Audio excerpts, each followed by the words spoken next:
Thank you for joining us and viewing the Wetland Management video series. This video is the first in a series of 4 that will share with you the best ways to manage wetlands on your easement. The purpose of Wetland Reserve Easements is to restore, protect, and enhance wetlands on private and tribal lands to provide wildlife habitat and other wetland benefits.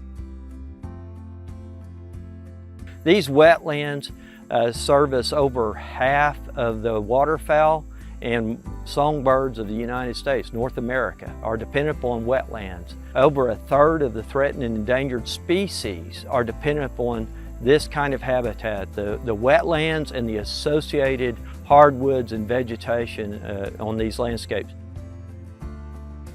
While your conservation plan, the warranty easement deed, and the rules that come with the implementation of Wetland Reserve Easements will serve as the guiding principles in how you manage your wetlands, certain habitat management activities, depending on your objectives, can be tailored to achieve species-specific goals. Natural resources professionals are an excellent resource who can explain in detail how to match management activities to the goals set forth by Wetland Reserve Easements, as well as your own objectives and capabilities as a landowner. And while the NRCS strongly prefers landowners to actively manage easements, there is never any obligation to do so. As we talk about managing shallow water impoundments, we always talk about managing those in an early successional state. The impoundment behind me has become dominated by woody vegetation and has not seen a mechanical disturbance in quite some time. By the time an impoundment gets in this condition, it's going to be a labor-intensive and money-intensive operation to bring that back to a condition to where it's dominated by herbaceous vegetation and grasses that are desirable to waterfowl. When we came in, we bought this property with an existing easement and that had not been managed in several years, maybe probably 10 years. And so we went in there and contacted NRCS and said, look, here's what we want to do. Sharing on their resources and all that they have available to them helps me as just being an average, landowner to trying to be some type of a better wildlife producer. An easement-specific wetland management plan based on the overall goals of the Wetland Reserve Program and the landowner's objectives was developed by the NRCS when the easement was originally established. In some situations, site-specific management activities may be modified based on landowner objectives and capabilities if they are compatible with WRE objectives and approved by NRCS. If you don't already have a copy or want to discuss the management plan for your easement, please contact your local NRCS office. While landowners are not obligated to manage wetlands on their easement, the full benefit of WRE objectives may not be met without landowners being actively involved. Typically, wetland habitat benefits greatly increase when landowners actively manage their easement. Management of my WRP easement is essential to having quality wildlife on the property. Mother Nature is great. And I certainly don't claim to be better than her, but we can work with her and we can enhance the property through proper management. Well, really, management is everything. I mean, management is the key. Our main thing would be more soil management with timely drawdowns in the spring. And what that kind of does is it sets me up for my really good early successional grass habitats. My barnyard grasses, sprangled tops, tooth cups, stuff like that.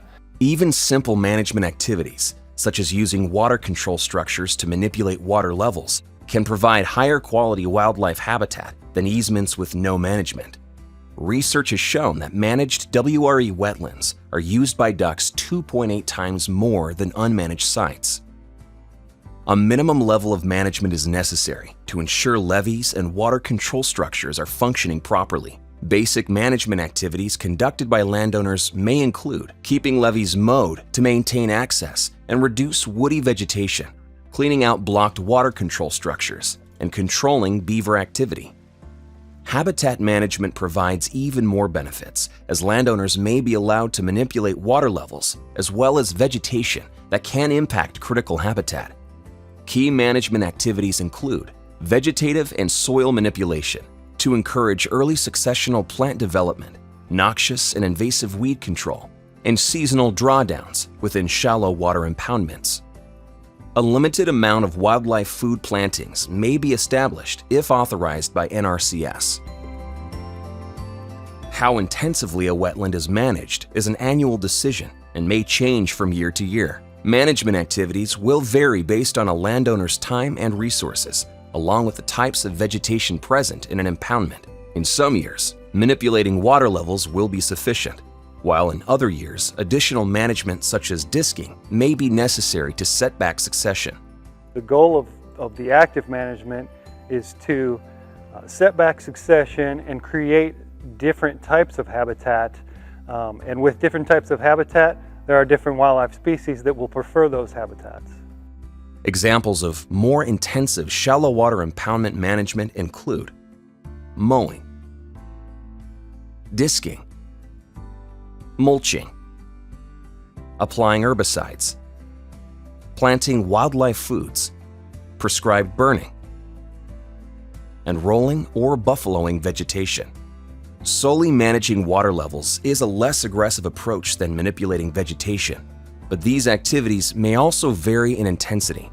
For example, impoundments featuring more permanent water may require keeping control structures closed throughout the year, while other impoundments may need stop logs removed in spring and reinserted in the fall to encourage the desired native plant response. For the goals and objectives of these conservation easements, we have to have management. So we will allow what's called a compatible use authorization to allow the landowner to do typical management and special case managements as needs arise to the lifespan of the easement.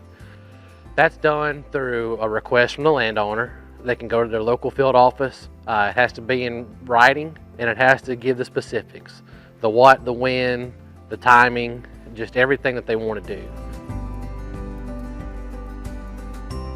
The compatible use authorization is very important. It's actually the most essential document for the easement management activities, because that document gives you permission to implement those easement management activities.